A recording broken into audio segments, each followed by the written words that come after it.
Good morning friends. आज आहे 1 तारीख 2026.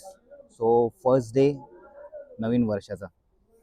सो हा व्हिडिओ मी जनरली असंच बसलो मी लोणावळामध्ये रॅडिसन रिसॉर्ट हॉटेल, तिथे 7 स्टार प्रॉपर्टी आहे. तिथं फॅमिली बरोबर मी आलो न्यू इयर सेलिब्रेट करायला, प्लस आमची ॲनिव्हर्सरी आहे. सो हा व्हिडिओ मी बनवतोय की म्हणजे मी जस्ट आता चालता चालता विचार करत होतो की 10-12 वर्ष पहिले ज्या गोष्टी मला पॉसिबल नव्हत्या, म्हणजे for example like I come from middle class family और सेम, म्हणजे मिडल क्लास फॅमिलीपेक्षा एक लेवल खाली. बट माझ्या लाईफमध्ये म्हणजे मी बरेच असे प्लॅन केले होते की ज्या ज्या गोष्टी मी बघायचो, म्हणजे मला आता माझ्यामध्ये एवढा कॉन्फिडन्स आहे, माझ्या आजूबाजूला एवढे लोक थांबलेले आहेत, बसलेले आहेत, चालत चालले आहेत, आणि बरेच लोक माझ्याकडे बघतात आहे की मी व्हिडिओ बनवत आहे. बट स्टील म्हणजे I don't care about them, म्हणजे मला काही फरक पडत नाही त्यांचा. माझ्यामध्ये एवढं कॉन्फिडन्स आलेलं आहे की मी कॉन्फिडेंटली पाहिजे तिथं मी व्हिडिओ बनवू शकतो. दो माझे फक्त 2,000 सबस्क्रायबर आहेत चॅनलवर किंवा फॉलोअर्स म्हणू शकता. बट स्टील मी गिवअप करत नाही माझ्या लाईफमध्ये. ही एक गोष्ट मी शिकलेलो आहे, कारण 10 वर्ष पहिले मी माझी जी लाईफ होती, म्हणजे स्वतःचं घर नव्हतं किंवा एक सेटल लाईफ नव्हती. प्रत्येक वेळेस म्हणजे कॉन्फिडन्सची कमी होती की कुठला जॉबमध्ये असेल तर मी हे नाही केलं तर माझ्या जॉबवर प्रॉब्लेम होईल. हे अशा छोट्या मोठ्या गोष्टीमध्ये मी घाबरून जायचो. आणि अजून पण 90% म्हणजे लोक जे 5-5, 10-10 वर्ष जरी एका कंपनीमध्ये काम असेल तर तो एक फिअर फॅक्टर असतो त्यांच्यामध्ये की आज ना उद्या त्यांना एक लात बसू शकते आणि ते जॉबमधून बाहेर निघू शकतात. सो बेसिकली म्हणजे ह्या गोष्टी जे आहेत ना, ते काही त्यांची म्हणजे उगाचच आपण एक जास्त लोड घेत असतो त्या गोष्टींचा. त्या गोष्टी होत पण नसतात. म्हणजे आपण माइंडसेट एवढं निगेटिव्ह असतं लोकांचं की आपण पॉझिटिव्ह 80% जिथं पण डेडिकेशन देतो, but still back of the mind आपण 20% विचार करतो की असं झालं तर असं होईल व तसं झालं. आणि त्यामुळं आपण आपली लाईफ जगणंही सोडून देतो. म्हणजे आता बरेच मी लोक बघतो की त्यांना ट्रॅव्हल वगैरे करण्यामध्ये इंटरेस्ट नाही. सध्या त्यांना त्यांच्या फोकस करिअरवर, बिझनेसवर, पर्सनल लाईफमध्ये जेवढा वेळ नाही ते जास्त ऑफिस आणि या गोष्टीमध्ये डेडिकेशन देतात. ठीक आहे, रिस्पॉन्सिबिलिटीज असते, ते मान्य आहे. बट स्वतःचं पण एक जगणं जे असतं ना, ते खूप इम्पॉर्टंट आहे. एक एक दिवस म्हणजे एक एक वर्ष 2025 होतं, आज 2026 आहे. तो आत्ता झाला पण मला कळालं नाही की एक वर्ष कसं कंप्लीट झालं. But I am satisfied. मला माहिती आहे की मी वर्षभरात खूप ट्रॅव्हल केलं, खूप एन्जॉय केलंय.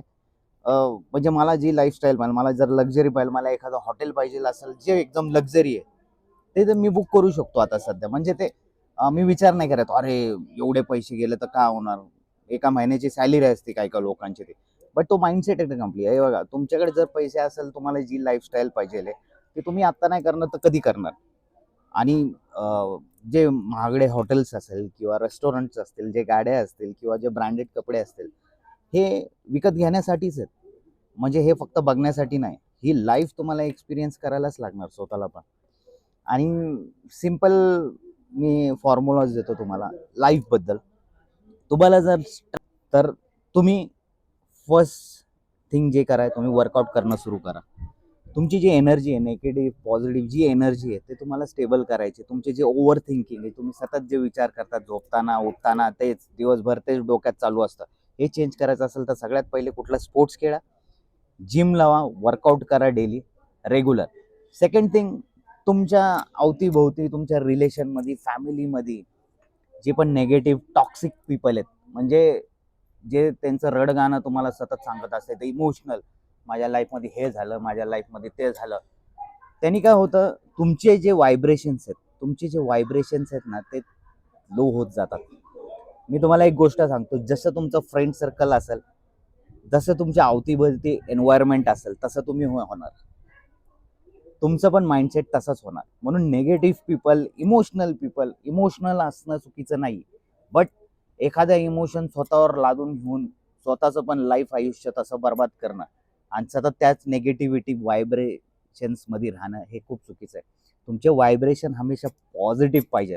तुम्हाला सांगतो, ह्या व्हिडिओला मला स्क्रिप्टची गरज पण नाही आहे, कारण ह्या सगळ्या गोष्टी माझ्या इनबिल्ट आहे. मला काही फरक नाही पडत आता, म्हणजे काही फरक नाही पडत. म्हणजे निगेटिव्ह पीपल, टॉक्सिक पीपल, मला जसं माझं मी माइंडसेट, माझे व्हायब्रेशन ज्या लेवलला सेट केलेले आहेत, ते व्हायब्रेशन तसेच असतात माझे, ते पण हमेशा पॉझिटिव्ह.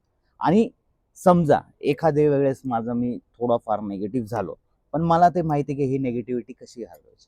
निगेटिव्ह कशी घालवायची? जिममध्ये जावा, वर्कआउट करा, रायडिंग करा. मी रायडिंग पण करतो. माझे तुम्ही व्हिडिओज चेक करत असाल तर त्याच्यात दिसेल तुम्हाला. सो फ्रिक्वेन्सी अँड व्हायब्रेशन्स हाय ठेवा. फ्रेंड सर्कल असा ठेवा की जे हमेशा एक्सायटेड आणि हॅपी असतील. आणि जास्त करून कोणाचे इमोशन्स आणि निगेटिव्ह ज्या गोष्टी आहेत ना, हे बघा, ते ऑलरेडी माणसं निगेटिव्ह झालेले आहेत त्यांच्या लाईफमध्ये. त्यांच्यामध्ये खूप इमोशन आहे. तुम्ही कशाला तुमच्या डोक्यामध्ये त्यांच्या हे घेता? म्हणजे तुम्ही काय, तुम्ही दुसऱ्यांना सिंपती घेण्यासाठी, जर तुम्ही लाईफमध्ये एवढे मोठे आहात का की दुसऱ्यांना सिंपती देऊन तुम्ही त्यांचे प्रॉब्लेम सॉल्व्ह करू शकता? जर तुम्ही तुमचे स्वतःचेच प्रॉब्लेम सॉल्व्ह करून दुसऱ्यांचे काय करणार? सो बेस्ट आहे तुम्ही स्वतःला पॉझिटिव्ह करा आणि नंतर जावा तुम्ही दुसऱ्यांना पॉझिटिव्ह करायला. पण तिथं टॉक्सिक लोक असतील, निगेटिव्ह पीपल असतील, तुमची थिंकिंग पण तशीच चेंज होणार. तुम्हाला एक सांगतो मी, तारे जमी पर एक डायलॉग होता आमिर खानचा. ते म्हणतात की एक झाड असतं, एका झाडाला जर कापायचं असेल तर त्याच्या अवतीभोवती लोक जमा होतात आणि ते शिव्या देतात त्या झाडाला, आणि ते झाड जे असतं ते मरून जातं. तर तुम्ही झाड आहेत का? नाही. तुम्ही ह्युमन आहे, तुम्ही माणूस आहे. तुम्हाला माहिती आहे तुमच्या अवतीभोवती टॉक्सिक असेल तर तुम्हाला काय करायचं? Just walk away. त्या सिच्युएशन पासून निघून जावा, त्यांच्यापासून दूर जावा. तुम्हाला पॉझिटिव्ह आहे. बघा, 2025 मध्ये पण तुम्ही ज्याच गोष्टी करत होता किंवा 24-23 मध्ये ज्या गोष्टी करत होता आणि तुमची प्रगतीच झाली नाही, तुम्ही सक्सेसफुल नाही लाईफमध्ये, तुम्ही हॅपी नाही लाईफमध्ये, मग हेच तुम्हाला 2026 मध्ये पण कंटिन्यू करायचं का? कंटिन्यू जर नसेल करायचं तर हे विचार बघा. हे मी कुठला मॅनिफेस्टेशन गुरु नाहीये किंवा मी तुम्हाला लॉ ऑफ अट्रॅक्शन शिकवायला नाही. सिंपल गोष्ट सांगतो, सकाळी उठून जिम करा. सकाळी उठून आणि झोपताना पॉझिटिव्ह गोष्ट बोला स्वतःबद्दल. स्वतःबद्दल चुकीचं असं कधीच बोलू नका, माझ्याकडे पैसे नाही, लय खर्च झाला, माझ्यावर लय लोन आहे, माझे लय EMI. काहीच बोलायची गरज नाही. तुम्ही जे बोलणार ना ते तुमच्याकडे अट्रॅक्ट होणार. तुम्ही दुःख मागितलं, तुम्हाला, तुम्ही दुःखी राहिला ना अजून दुःखी होत राहणार. तुम्ही खुश राहिला ना अजून खुश राहणार. म्हणजे ते जसं म्हणतात ना आपल्या हिंदुयांमध्ये की तुम्ही जे जे काय बोलतात तिथं देव तथास्तु करतो. तुम्ही विचार करा, तुम्ही एक नोट डाऊन करा, जसा निगेटिव्ह थॉट आला ना नोट डाऊन करा, एक दिवसासाठी फक्त. मी तुम्हाला सांगतो, तुमचे 100 ते 500 तुम्ही निगेटिव्ह थॉट्स तुम्ही विचार करताय आणि बोलत असता स्वतःबद्दल किंवा स्वतःच्या फॅमिलीबद्दल. लहान मुलांना पण असे निगेटिव्ह थॉट्स कधी नाही द्यायचा, पॉझिटिव्ह व्हायचं. प्रत्येक गोष्टीमध्ये तुम्ही एक नोट डाऊन करा, पॉझिटिव्ह 10 पॉझिटिव्ह थॉट्स ठेवा की मला 2026 मध्ये डिसेंबरपर्यंत ह्या गोष्टी करायच्या आहेत. जसं की मला लद्दाखमध्ये जायचं आहे, मला एर्टिगा घ्यायची आहे, मला 1 BHK फ्लॅट घ्यायचा आहे, 2 BHK फ्लॅट, 3 BHK. तुमचे स्वप्न आहे ना, तुम्ही लिस्ट डाऊन करा आणि त्याच्यावर तुम्ही ॲक्शन काय करता. लेझीनेस म्हणजे आळशीपणा आहे ना, ते सोडून द्या. तुम्हाला सांगतो, हाँगकाँगमध्ये आहे ना, जे लोक जॉब करतात, काही काही लोक 3-3 नोकरी दिवसभर करतात आणि काही काही लोक जे बिझनेस करतात ना ते 3 तास फक्त थांबतात स्टॉलवर त्यांच्या. त्याच्यामध्ये त्यांचा जेवढा तो इन्कम होतो ना तो डबल होतो. मी सजेस्ट कराल की तुम्ही तुमच्याकडे जे काही टॅलेंट आहे बिझनेस करा. फक्त विचार ना करू. बरेच लोक आहे, हे नॉर्मल आहे, मी तुम्हाला सांगतो, बरेच लोक बिझनेसचा जेव्हा प्लॅन करतात ना, हा मी असं असं करणार, आता मी हा बिझनेस सुरू करणार आहे, आणि 10 लोकांना पण सांगून ठेवतात पहिलेच मी हा असा बिझनेस करणार आहे. ते स्वतःच बिझनेस करू शकत ना, 10 लोकांना ऑलरेडी ॲडव्हान्समध्ये सांगतात, तिकडे तुमची नजर लागलेली असते. ठीक आहे, तुम्हाला ॲक्शन घ्यायचं आहे, तुम्ही प्लॅन ऑफ ॲक्शन ठेवा की मला हा हा बिझनेस करायचा आहे आणि हा हा बिझनेस मी सुरू करणार आहे. करून टाका सुरू. म्हणजे त्याच्यात काय होणार की म्हणजे तुमचा बिझनेस प्रॉफिटेबल होईल किंवा लॉस होईल, या 2 गोष्टीपैकी दुसरे काही होणार नाही. म्हणजे फॉर एक्झाम्पल मी तुम्हाला एक एक्झाम्पल देतो. एक बेकरी स्टोर आहे थिओब्रोमा म्हणून. तो आहे बेकरी प्रोडक्ट. त्या फ्रँचायझीसाठी 50 लाख रुपये लागतात इन्व्हेस्टमेंट, आणि मंथली त्याचा जो प्रॉफिट असतो 10 ते 12 लाख होतात. तुम्ही विचार करा किती इझी आहे.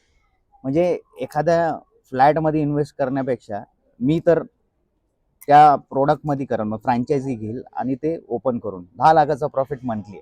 पण आपण का नाही करणार? कारण आपल्याला आपला रिस्क जो फॅक्टर असतो ना, आपण कधी पण ₹50 पण रिस्क करायला, म्हणजे कुठं इन्व्हेस्ट करायला बिझनेसमध्ये, म्हणजे तुम्ही शेअर मार्केटमध्ये ₹500 घालायचे पण तुमची फाटणार कधी पण. पण तेच ₹500 कुठेतरी हॉटेलमध्ये किंवा तो कुठल्या फालतू गोष्टीमध्ये, बारमध्ये आणि इकडे तिकडे तुम्हाला घालवायला बिलकुल भीती वाटणार नाही. का? आपला माइंडसेट आहे. तुम्हाला माहिती आहे का, पॉलिमॉन्ड या कंपनीचे ₹20 शेअर होते. 20 म्हणजे ₹5 पासून सुरू झाले होते. त्याचा मार्केट एवढा बाहेर गेला ना, काय काही काही जर शेअर्स तुम्हाला असे जो 14 रुपयाचा एक शेअर असायचा तो 2,000 किमतीचा पण झालेला. हे शेअर मार्केटचा एक्झाम्पल नाही, मी तुम्हाला माइंडसेटचा एक्झाम्पल देतोय. आता मी एवढं कॉन्फिडेंटली का बोलू शकतो, कारण माझ्यात कॉन्फिडन्स आतून आलेला आहे. एवढं कोणी बोलू शकत नाही. तुम्ही एखादा कॅमेरा घ्या, तुम्हाला ट्रॅव्हल चॅलेंज आहे, तुमचा फुल चॅनल सुरू करायचा आहे कुठलाही. अहो युट्यूब एवढी मोठी ऑपॉर्च्युनिटी आहे. तुम्ही एखादा कॅमेरा घेतला ना, तुम्ही बघा मोठे मोठे युट्यूबर 10-25 लाख रुपये महिन्याला कमावतात. आणि आपण इकडे 8-9 तास नोकरीसाठी दुसऱ्यांच्याकडे घासत असतो.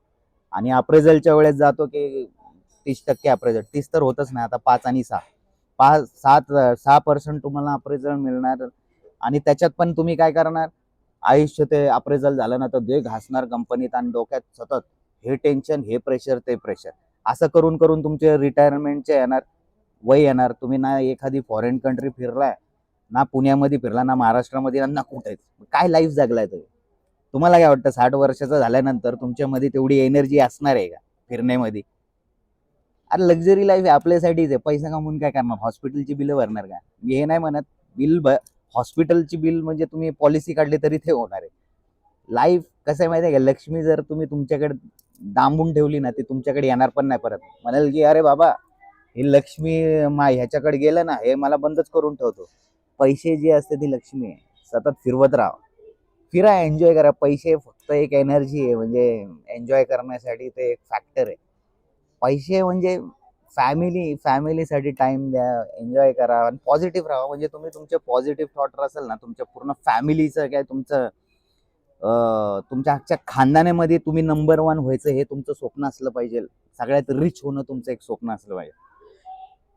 मी तुम्हाला सांगतो, एक चाळीतून मी आता अशा स्टेजमध्ये आहे की मी माझी लाईफ रिलॅक्समध्ये एन्जॉय करू शकतो विथ फॅमिली. मी लॅपटॉप घेऊन फिरतो सतत, जिथं पाहायला माझे कॉल लाईनअप असतात, मी काम करतो. सो 2026 मध्ये मी हा एक जस्ट व्हिडिओ बघितला. तुम्हाला आवडला असेल व्हिडिओ तर लाईक आणि कमेंट करा. आणि थोडं पण काय तुम्ही पॉझिटिव्हिटी भेटू शकते तर तुम्ही करा. आणि कमेंट पण करा. आणि तो तुम्ही तुमच्या लाईफमध्ये बरेच काही चेंजेस करा. मी तुम्हाला देतो तुम्ही मॅनिफेस्टेशनचे. आणि बरेच यूट्यूब वगैरे पण आहे.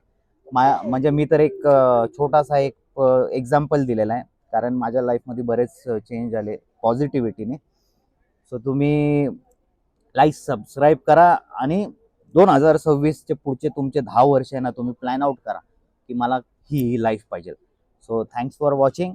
माझा जो ट्रॅव्हलचा व्हिडिओ तो पण बघा. 2000 सबस्क्रायबर पण still I won't give up. माझं स्वप्न आहे, मी एक सिल्वर प्ले बटन मला मिळायचं आहे.